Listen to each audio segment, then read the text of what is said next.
now, Michael Kaufman, PhD, will take over. He's a speaker and writer focusing on engaging men and boys to promote equality between men and women. Promoting involved fatherhood and violence against women. And you're also the co-founder, now I'm talking to you, because you're standing next to me. Tell me a bit about myself. You're also a co-founder of the White Ribbon Campaign, right? That's so true. Yeah? And you're going to take over from for me today, this afternoon. I'm off. Right? Thank you for the incredible job Thank you so much. Have a good afternoon, everyone. Thanks. Thank you.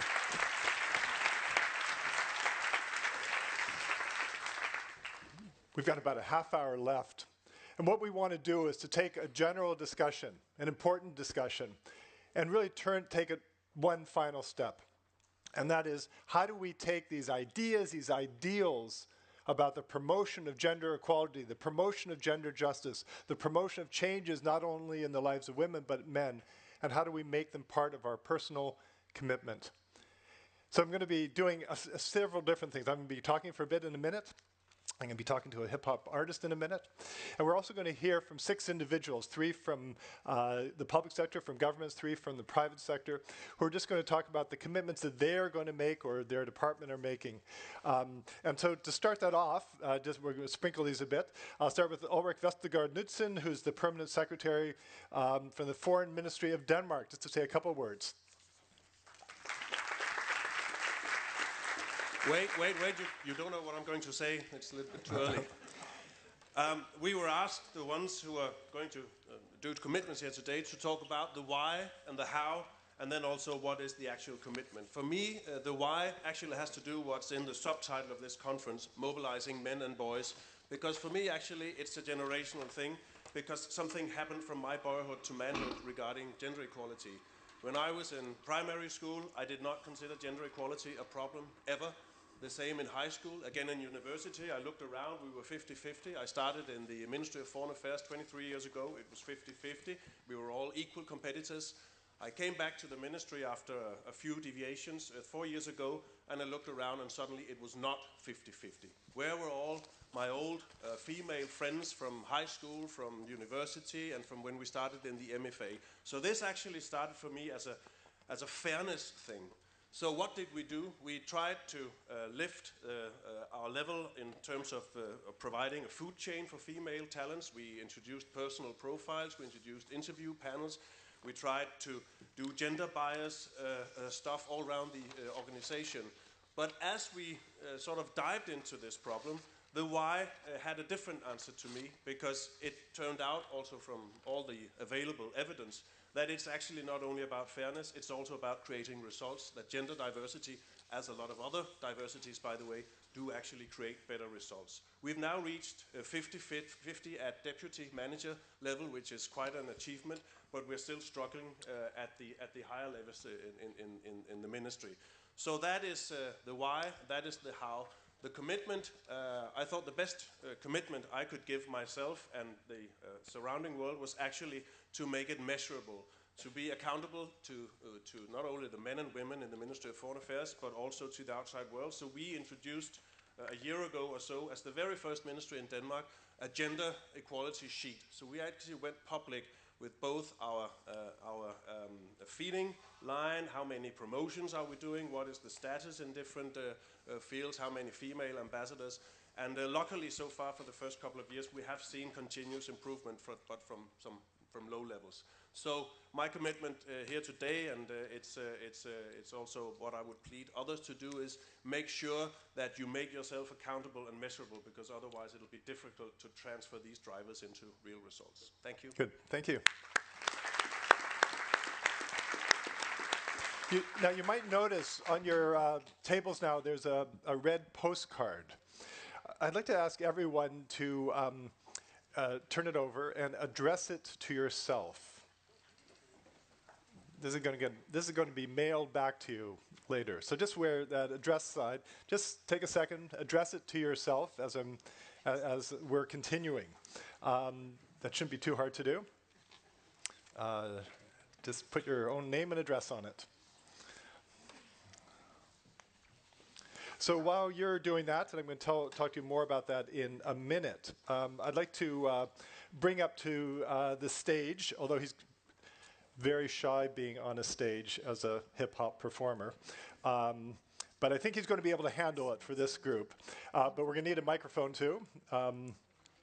We have another mic? We do. I'd like to introduce Shaka Loveless, who is a Danish hip-hop artist. Welcome to the stage. Come up for a conversation. Thank you. Okay, come over here. Thank you. So part of what we're doing here, if I'm going to introduce this segment, when we talk about change, it happens on so many different levels. A lot of us think about the change in legislation, the rules that we pass to guide our societies. A lot of us may be talking about changes in our workplace, corporate governance, decision-making, training, leadership. A lot of us talk about change within our own homes. Gary was talking about that's form of change. People get active in things like he for she. They make use of the barbershop toolkit. There's change on so many different levels. But what we want to focus to end this today is on personal change. Now, personal change isn't the be-all and the end-all, but personal change goes hand in hand with broader social change, making that personal commitment to change. So we thought it'd be really interesting, as part of this final session, to talk to a man who is figuring out how to bring those messages of change, that different ways of being a man, into his own work as an artist, as a cultural worker. So welcome, and I guess as a first question, as a musician, as a songwriter, you shape ideas of young men, well, and probably not so young. And you're helping create the images of masculinity for a new generation, about gender, about love, about life. What's that like? What's that like for you? It's a responsibility, but I'm happy to have it. And I think for me, writing songs is, I come from a hip-hop environment, and you do have a kind of macho thing going on there, where we kind of perpetuate certain ideals about how to be a man. And I don't want to come with a lifted finger telling everyone that's not the way to do it. I'd rather just start with myself and try to be honest in the songs that I write about my life, about sometimes being a good man, sometimes maybe not being a good man, but most of all being vulnerable in this life. And I think that's the way to do it for me, because then people can kind of take it or not take it. But at least when they're going and they're singing the lyrics, then they see that there is a different way of being a man than just being perfect and having success. So it sounds like part of what you do, I mean, is say, as a man to men, we need to have an authentic conversation about our lives. And so it's not just telling them, you better do this, but saying, this is what I do. So starting with yourself, starting with the honesty coming from yourself. I think that's very important, especially if I can just please, talking. This is about you right now. So so I've been here for an hour, and it's been really interesting. But where I live, it's a place called Nordic, and it's the most dangerous place in the world. No, it's not. But sometimes you kind of think it is. We have some young men and boys out there who are in kind of a bad situation, because from quite an early age they start feeling left out of society, and those are who I really want to relate to, because I think that they're being left alone a little bit.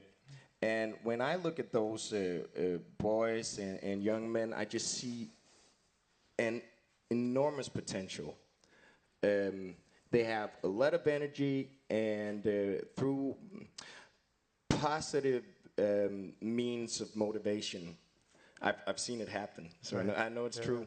They can really do good things for all of society and for their families, being fathers maybe later on, but also for businesses and for the whole economy.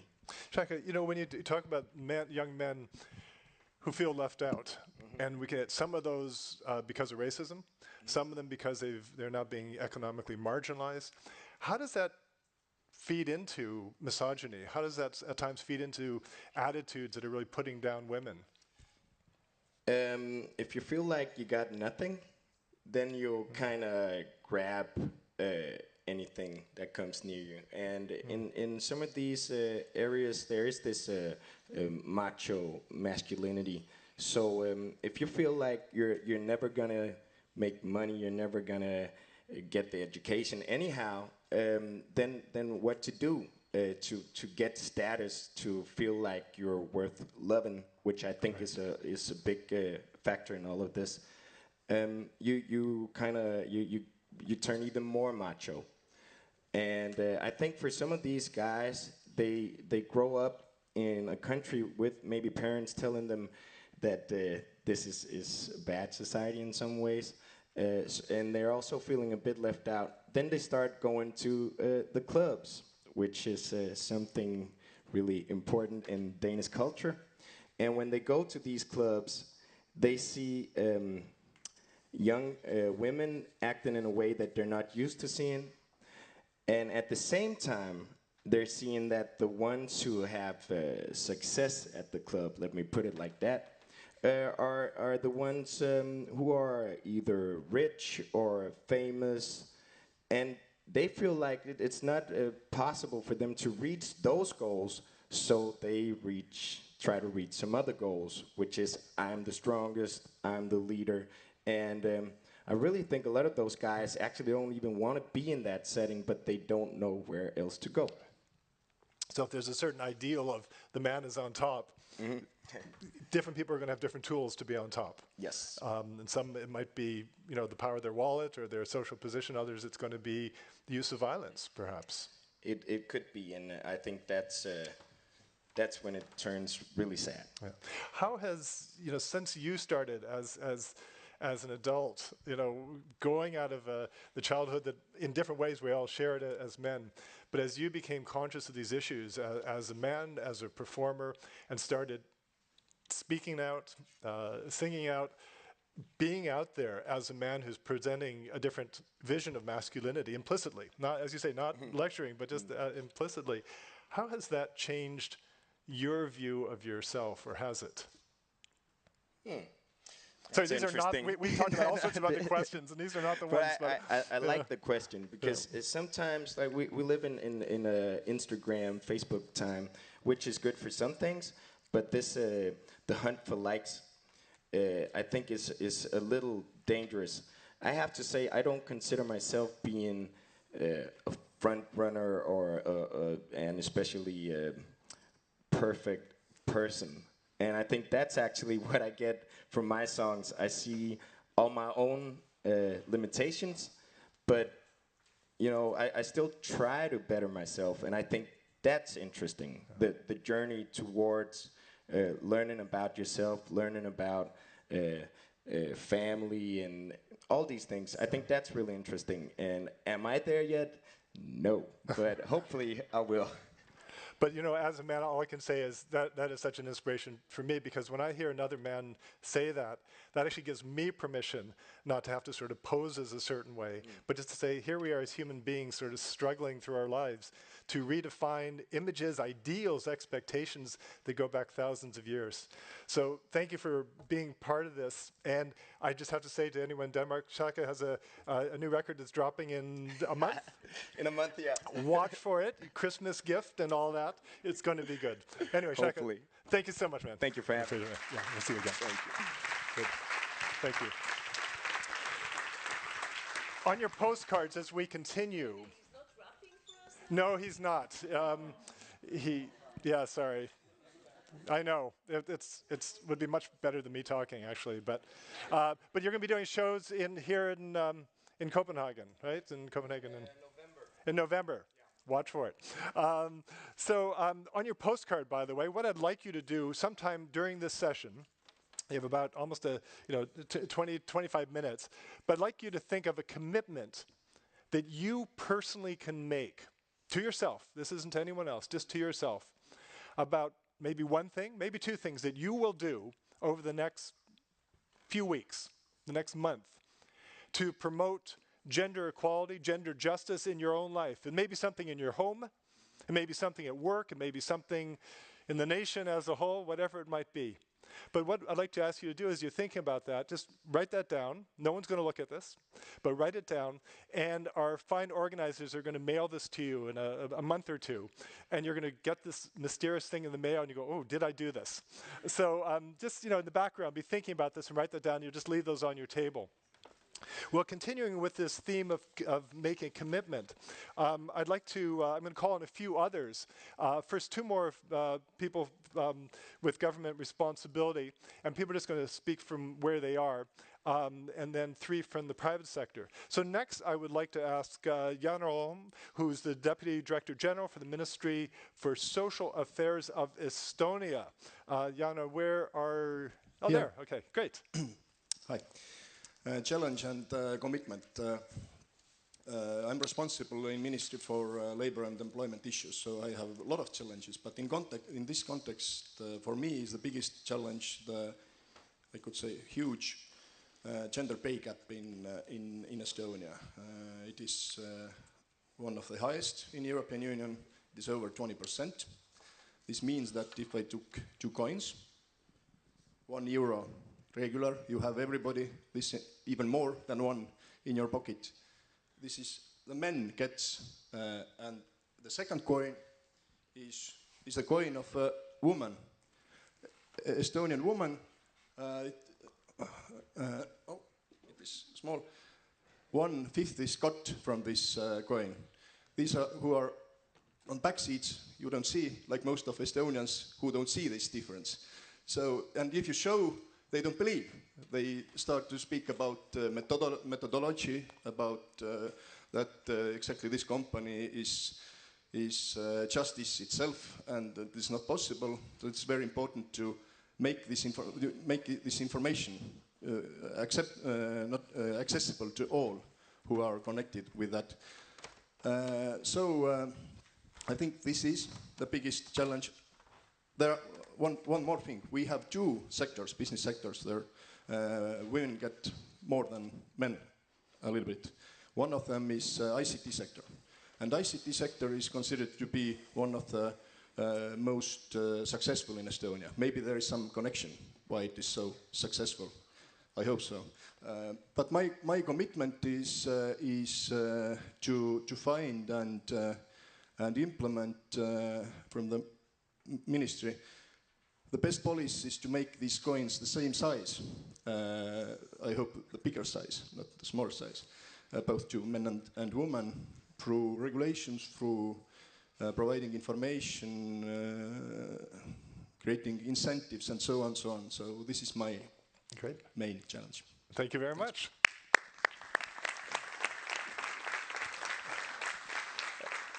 And the third commitment is from Ramo Parsanen, member of the Swedish Parliament for the Socialist Party and head of the Parliamentary Committee on the Labour Market.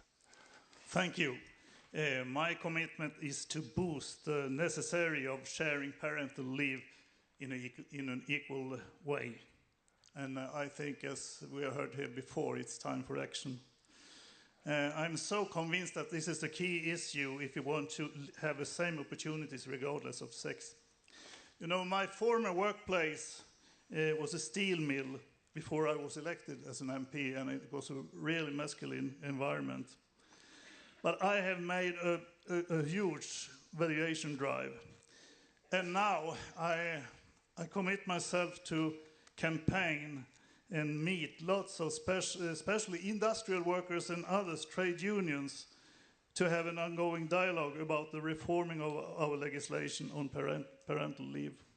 And the goal must be to individualize it and to have a better understanding from many more men, especially men, but even women, so they can everyone understand all the benefits it achieves. Let's say full-time jobs, no gender pay gap, sharing household jobs, happier children, and why not, as we heard earlier, I heard it yesterday at the dinner, also means also that this will be better sex for mom and dad. And I want to end this to say thank you, Iceland, for hosting us, and congrats to your success in gender equality, and of course in football. I just have one humble reminder to give you. The football successes started with a Swedish coach. Thank you.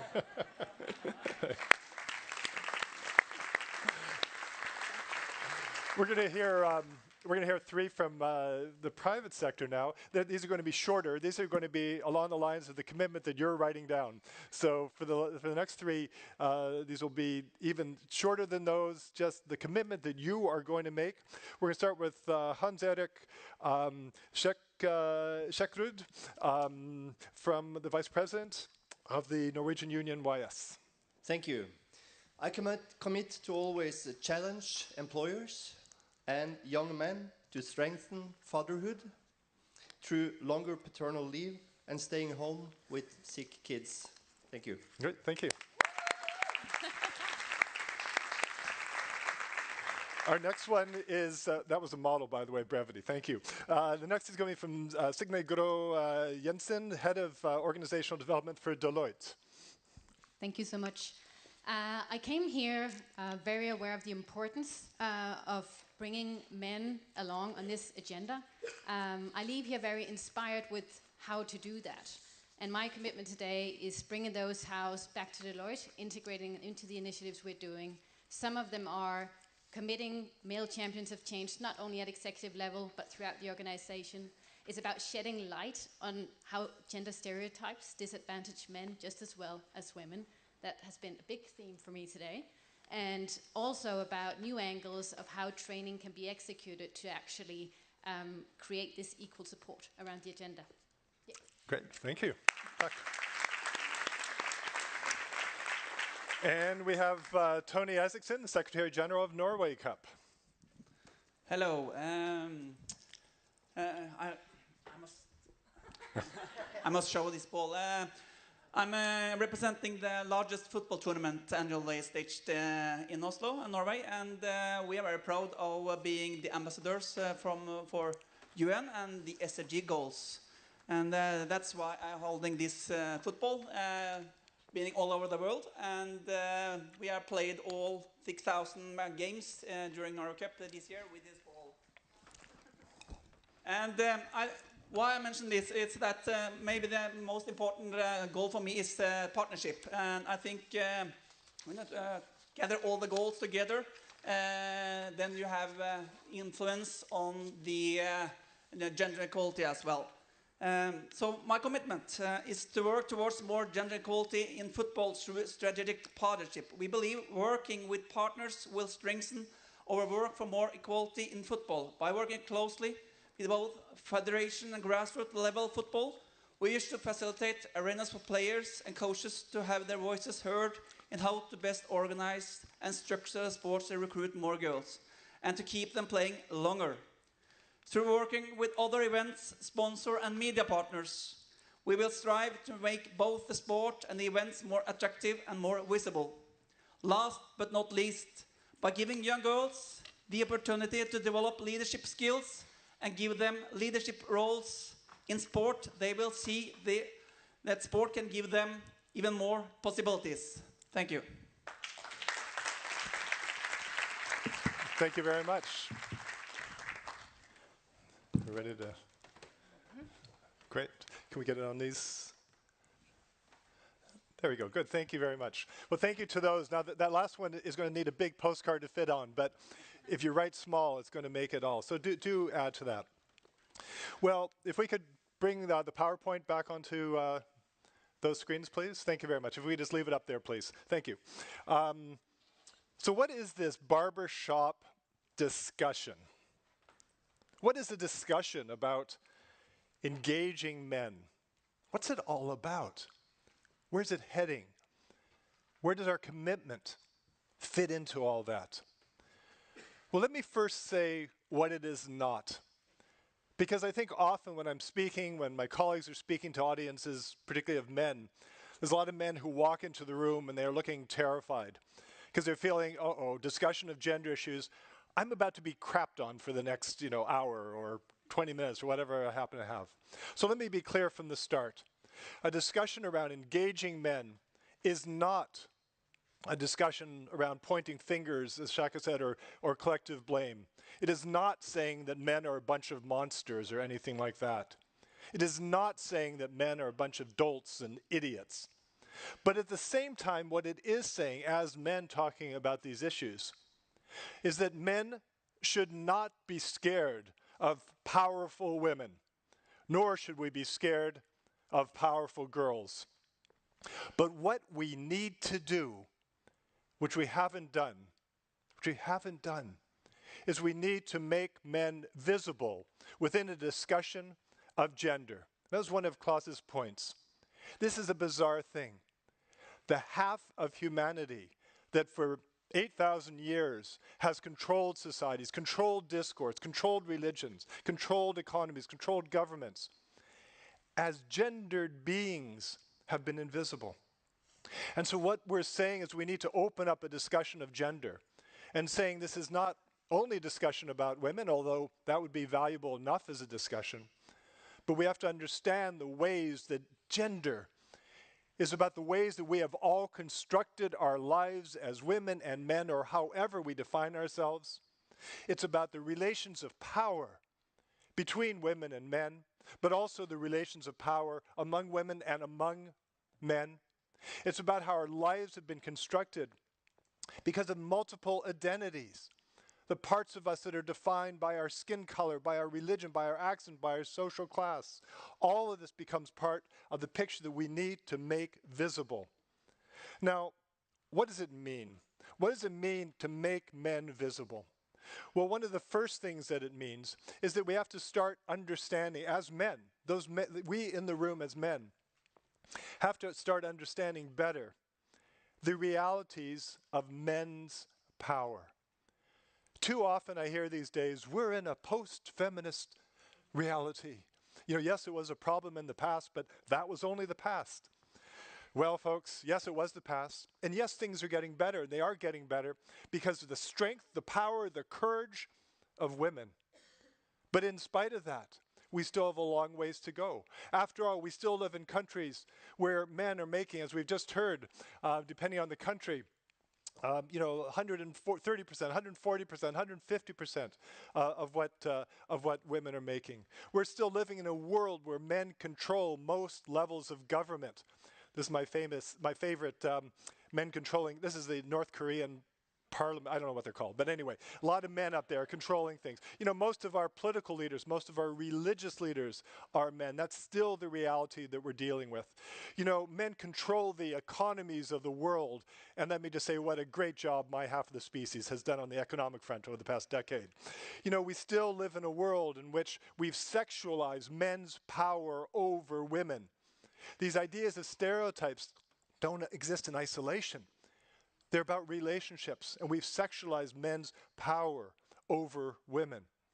We've, created a world, as Gary was talking about, where in spite of incredible changes, women still do disproportionately more of the work in the home. Now, luckily, we are seeing some homes, and probably some of you in this room, where men, and if it's a male-female household, where men and women are doing equal amounts, or maybe the man is doing more housework and childcare. But the averages are still disproportionate. That's still a reality. We still have a reality of forms of sexual harassment at the workplace that plague far too many workplaces. We still have the reality of job ghettos, places where disproportionately women or men work, and if it's women working there, they tend to be paid less and appreciated less.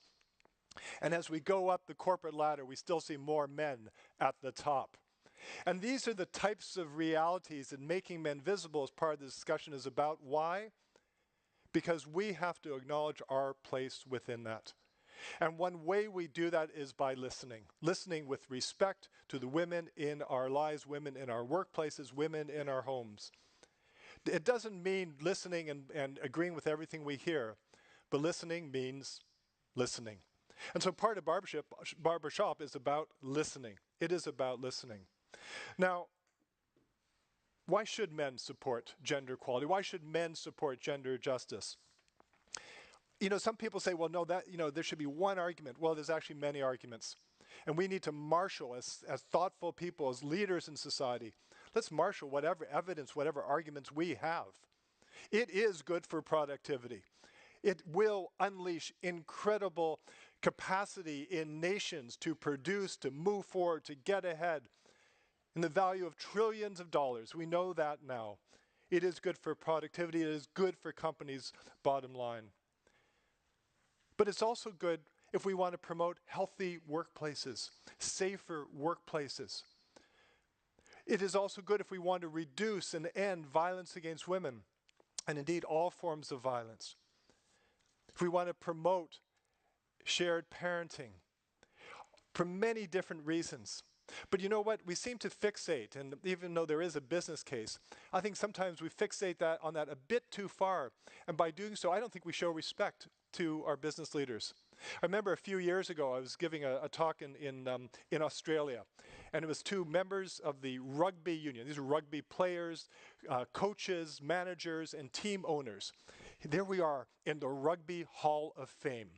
And I'm speaking about why the rugby union should speak out in favor of gender equality, should speak out against violence against women.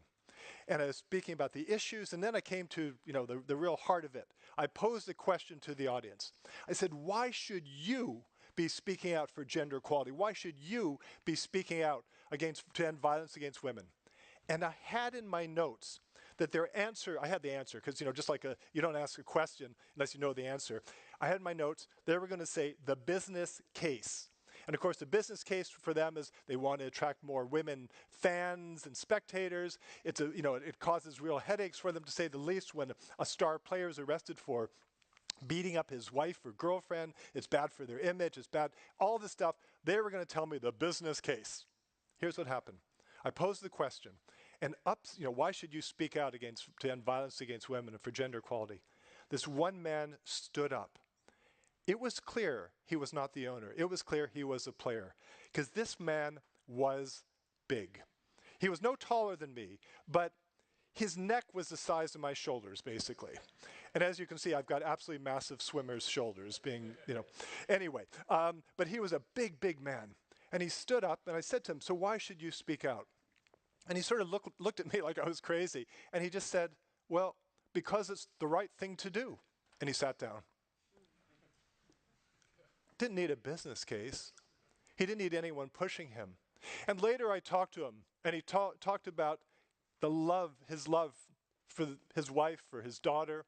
He talked about growing up in a pretty rough home, and he realized that it was the right thing to do. And that's what a lot of it comes down to. It's the right thing to do. But making men visible within this discussion is not only about men supporting gender equality, gender justice, women's rights, and that is a big part of it. But if gender is also about the lives of men, then it means that we've got to question. We've got to look inside ourselves, as you were saying, and we've got to ask questions about being men, because we're confronted with a strange paradox. We do live in a world of men's power. And those societies, what we call patriarchal societies, probably go back about 8,000 years. And here's what happens within that. We raise boys to fit into that, to be the men within a society led by men. So what happens from boys? What starts happening at a really young age? You know, one of the most wonderful moments of my life was when my first kid was born. I have two children. One is, this is when my son was born.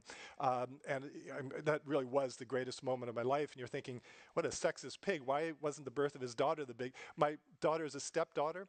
And for some reason, the parents didn't invite me to the birth. I don't know why not. But anyway, so the most wonderful moment of my life, my son was born. There we are in the delivery room. My kid had been born 5 seconds. I didn't yet know if it was a boy or girl. Not because I'm stupid, I know the difference. But at that point, I had so many tears in my eyes, I couldn't see the little thing. And I mean the little thing on the little thing. I didn't know if it was a boy or girl until the nurse spoke. And the nurse, went from speaking in her normal voice, her voice dropped down really deep, and she said, "It's a boy. What a strong little fellow." I was totally shocked. Not because it was a boy. I'd taken high school biology. I figured there was a 50-50 chance. I was shocked by the change in her voice and what she was saying about my son's future. The word man was being stamped on his head. He was being measured for his first football jersey. His whole life was being charted for him because of one little itty-bitty difference in his body. And that's all it took. And that continues, and just continues on and on. With the toys that we buy, the clothes that we buy, the expectations, the images that are out there. This notion that, boys and men are supposed to be fearless. You're supposed to, if you do sports, you play through pain. We ridicule the man who sort of cries because it's not a manly thing to do, because we are fearless. We teach boys to fight. We teach boys to fantasize about, power, whether it's through the gun or through the power of language. All this is part of the background and foreground of boys and men's lives. And when we can't live up to that, what do? We humiliate boys. We humiliate men. Because what we say to men and boys is not just that, be a man, but we say you will always be a man. You will always be strong. You will always be powerful. You will always be in control. You will always have all the answers. You will make more money. You'll have endless sex, and of course only with women. That's the only sex that counts if you're a real man. We go on, and you will be not only be able to fight, but you will be able to take the pain. You will be able to drink, you'll drive a big car, you make endless. And when you don't live up to that, and no man can live up to the whole smorgasbord of demands, what do? We humiliate that man. And it starts in boyhood. The little boy who falls down and cries, we say to him, don't act like a little girl, act like a man, grow up. We humiliate boys for having feelings. And that we take into our developing brain, because what is happening during these early years is the most explosive period of our lives in brain development. And we are taking in a gendered reality and we're fitting it right into our developing brains. We become gendered. But for boys to become gendered, we are trying to assume this armor-plated version of who we are. But like a suit of armor, it just can't work as something to live within. And so what happens for men, for boys, is we can't live up to this. We become obsessed with, am I manly enough? We become torn apart. Too many men live in isolation and loneliness. And so all those things that we heard about earlier from Sven, for example, higher rates of suicide, higher rates of imprisonment, higher rates of addiction, using violence, dying younger, a growing sense of hopelessness. All of that is a result of a paradox. Yes, we live in a society of men's power, of men's privilege, of men's control, and that's all true. But the very ways that we have defined men's power, the very ways that we have given permission for men to control the world, have a cost to men ourselves. In other words, this is not a discussion about, men are victims as much as women. I don't think so, because men have had power. But the very ways we've created this world of power comes with a huge cost to men.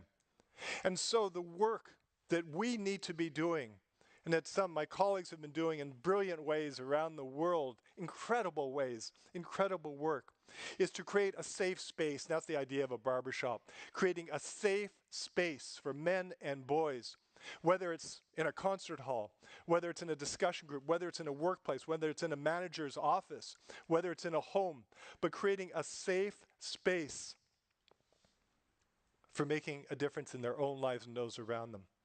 And that in part means embracing feminism. Why? Because feminism is, I think, the best thing that's ever happened to men. Because what it does, it says to human beings, you don't have to be trapped as women or as men. You don't have to live within structures that have systematically denied and hurt women, destroyed too many women's lives. But at the same time, in a paradoxical, bizarre way, have come with an incredible cost to men ourselves. So what can we do? What can we do to make a difference? Well, I think there's several things that I'd like to share with you. First of all, I'd like to just invite, particularly the men here, but everyone here, to make a personal commitment to be a workplace leader, to be a leader in government, in society, in your place of worship, if you're a church or mosque or synagogue or temple goer, in your community, in your household, in your locker room. Make a personal commitment to be a leader for gender equality. This isn't something to happen next year, next month. This is something that happens now, to make that personal commitment. The second thing I'd like to invite you to do, making a personal commitment to bring change into your personal life. It's easy for me to stand on a stage and go, this is what we should do. But what happens in my home? What do I do there? It's not enough for me to be an advocate. It's not enough for me at my workplace to say this is what we need to do. What are the values that I'm contributing within my family? How am I raising? What model do I give to my son and daughter of gender equality, of gender justice, of new ideals of masculinity, and valuing new ideals of femininity, whatever those things even mean, because those are just ideas. And so making that personal commitment in one big area that Gary was talking about and others is around the transformation of our households of parenting, and to make that personal commitment to take advantage of parental leave, to be a leader. There's a picture of Mark Zuckerberg taking off parental leave. You see the map behind him? I think those are the countries he owns now. But anyway, but whether you're, most of us aren't Mark, but even someone making billions less, making that personal commitment for bringing about equality. And the third thing, making a public commitment to lead. This is a picture that jumped out of a campaign that I helped start called the White Ribbon Campaign. And it's a campaign that's encouraging men to speak out against violence against women, because we know that most men don't use violence in their lives, but most of us traditionally have been silent about the violence. And through our silence, we've allowed the violence to continue. And this campaign is spread to about 90 countries, including this one from Australia, where the Australian Army and Air Forces have done extensive workplace programs about creating gender equitable, violence-free workplaces. And both to symbolize that and to get out the message, they started sticking white ribbons on their planes and other things. So making that public commitment. Well, let me tell you a story by way of ending. And this shows about the capacity of men to change. Several years ago, I met a man from Pakistan, and he was from the Swat region. Now, when I first heard this, when I met him, this is a number of years now, I never heard of the Swat region. Many of you have now, because that's where Malala is from. But he came from the Swat region, and he had gone off to law school. And while he was at law school, there was a coup d'etat. And so he returned to his province. And the Swat region he described as a remote tribal region, very sort of lot of sort of fundamentalist types. And what the generals did to try to curry favor with the fundamentalists is they passed a law called the Hudud Ordinances. And one of the ordinances said that if a woman was raped, to prove it, she had to come up with 4 male witnesses to testify on her behalf. Guess how often she could do that? Well, never. At which point, she would be charged with adultery. And when she was convicted, because she was always convicted, she would either be thrown into prison or even executed. So this guy comes back from law school. He sees this happening, and he says, wait a minute, this is not what I've been learning for the last 4 years in law school. He said, this is not what Pakistani law is traditionally about. And he also, because of course he's a Muslim, he says that's not what his religion taught him. So you know what he did? He started defending these women, and he got them off the charges. Well, the response of the powers that be was to trump up some charge, and they threw him into prison. Now, I don't know if any of you have been into a prison, but prisons even in the Nordic countries, which are the most humane in the world, are still horrible places. Well, you can imagine the hellhole they threw him into in this remote part of Pakistan. They threw him into prison. And then the story gets worse. Can you imagine for a second what happened to him when the other prisoners found out why he was in prison? Can you imagine what they did? And whatever you just imagine, you're probably wrong. Because when the other male prisoners all found out that he was in prison for defending the women in their community, they all went on a hunger strike. And I can tell you, this was not a place where they had nice, buffet lunches with choice of food. They all went on a hunger strike, and they said, we are not going to eat until you release our brother from prison, and they won. If that can happen in Pakistan under a military dictatorship, at the time in a country with very little of a women's movement, without a history of laws backing women's empowerment and women's rights, if that could happen there, think what you can do. Think what you can do in the most gender-just countries of the world. Think of the resources that you have. Think of the models of strong women leadership already in place. Think of the connections that you have. Think of the influence you have. Think of the money that you have. Think of the worldwide influence you have, and use that. Take that as women, take that as men, and say, we're proud that we are leaders. We're proud to be leaders in this work to create gender justice, gender equality. What we are doing is changing the world. What we are doing is turning around 8,000 years of history that have harmed women in systematic, ongoing ways, and as we know more and more, also bring a cost to men ourselves. This is the time to do it. Not as a task for next year, or next month, or next week, but when you go home today, when you go to work tomorrow. This is the time for everyone in this room, all of us, to take a stand. To stand up for gender equality, to stand up for gender justice, to stand up for ideals of masculinity and femininity that basically sort of tear up the old ideals of both of those and say, let's be human beings for a while. We can do it. And as we work together as women and men, what you and I are doing, and this is going to end the day for us folks, but please stay around for refreshments. But what you and I are doing as we work together as women and men, we are creating a far better world for women. That's absolutely true. And that's ultimately what has inspired us to be here. But we are also bringing about a better world for men. And most important of all, we're bringing about a far, far, far better world for our children and our grandchildren. I want to thank the organizers. I want to thank all of you for being part of this today. I want to thank you for the work that you are doing. Keep up with the good work. Thank you. Thank you.